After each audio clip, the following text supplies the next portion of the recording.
એક સંબંધમાં એક કે બે ગાંઠો પડી હોય ને તો એને ઉકેલી શકાય, પણ બહુ બધી નાની મોટી ગેરસમજોની, ભૂલોની, અવિશ્વાસની ગાંઠો પડી જાય ને પછી એ સંબંધ એક દિવસ તૂટીને રહે છે.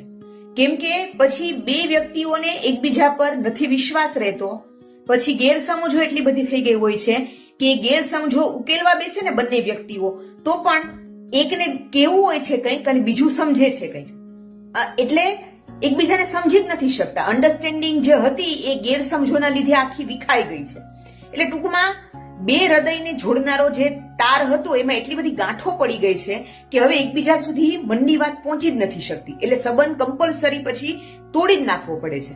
તો આવી પરિસ્થિતિ આવે ને ત્યારે એકબીજાની સાથે રોજ રોજ ઝઘડવા કરતા પછી શાંતિથી આવજો કહી અને અલવિદા કહી દેવું.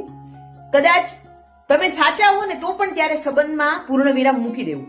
એ વ્યક્તિને કદાચ 2-5 વર્ષે જ્યારે એનું મગજ શાંત થશે, ભવિષ્યમાં કોઈ બીજા એવા અનુભવો થશે જીવનના, ત્યારે કદાચ એને પોતાની ભૂલ સમજાશે કે ભાઈ આ વ્યક્તિને હું જેટલી ખરાબ માનતો હતો કે માનતી હતી એટલી એ નહોતી, એ સારી હતી, મારો પણ વાંક હતો.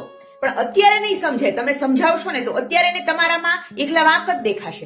એ જ્યારે માણસને તમારા એકલા વાંક દેખાતા હોય ત્યારે સમજાવવાનું છોડીને આપણે આપણા રસ્તે ચાલી પડવું, કુદરત એને સમજાવી દેશે. આ એક જ રસ્તો હોય છે માનસિક શાંતિ.